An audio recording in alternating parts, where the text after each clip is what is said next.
Hi, I'm Eric Pratt from US Broadcast Distribution, and today we're going to talk a little bit about the Skaarhoj Mini Fly. It's one of their newer controllers, and it's a very small controller. I have one here, and I'd like to bring that up on the screen behind me so I can show you what I'm doing. So this is a live shot of the Mini Fly, and you can see that it's got a row of labeled buttons down here. It's got these row of buttons up here, and it's got LEDs. It's got a slider bar here, and we call this the shift button, and then it's got an auto and a cut button.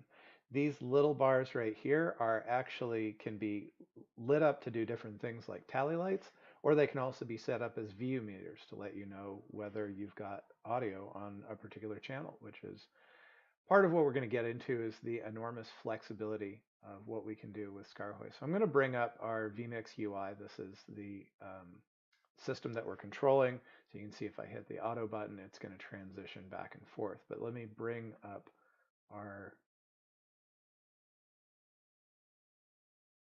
controller down in the corner here so you can see what's going on with the vMix UI while I'm running it. So here I'm doing transition back and forth. I have set up this bottom row here as a preview bus. So whatever I punch up in the preview buttons here is what's going to appear in our preview.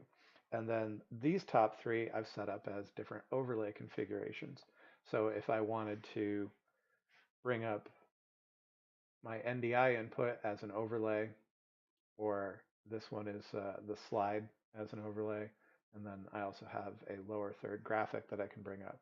And you can see that I've set up this LED to indicate whether this is on or not. And then I've set up these three buttons to access the other three transitions.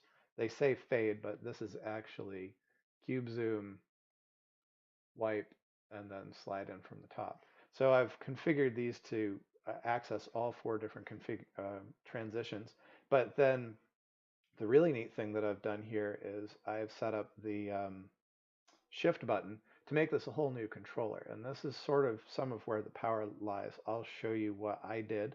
So when I hit this button, you'll notice all the labels change. And you might be thinking, why would I set up that top row as those configurations? I'd rather have them as being my program bus, which now it is. At the click of a button, this is now a program bus, and you can see that the labels have changed. This is now my NDI input. This is two of my clips, and then two slides, and then this is my lower third. You can see that's indicated by um, each of the LEDs. More importantly, I can make this, if I just toggle this, this goes back to the other configuration, but I can actually make this a cycle toggle. I can go through three different or four or more different modes, meaning that I can make this is my overlays and transitions mode. And then this one I can make my program row, and then if I hit it again, I could turn this control surface into a PTZ controller. So this would select the six different cameras, six different PTZ cameras that I have, and then let me go through and control it with six different presets.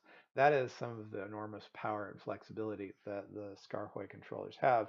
And you can see in relationship to my hand, this is quite a small unit. So this is one of the smaller units, and they make control surfaces in a variety of different sizes and formats. Some have joysticks on them, some have regular T-bars, some have more LEDs, some have less. They come in all different shapes and sizes, but this one is one of my favorites, so I wanted to share it with you. And then that is the Skaarhoj Mini Fly by Skaarhoj. And if you have more questions about it, please feel free to reach out to us at usbroadcast.co. Thanks.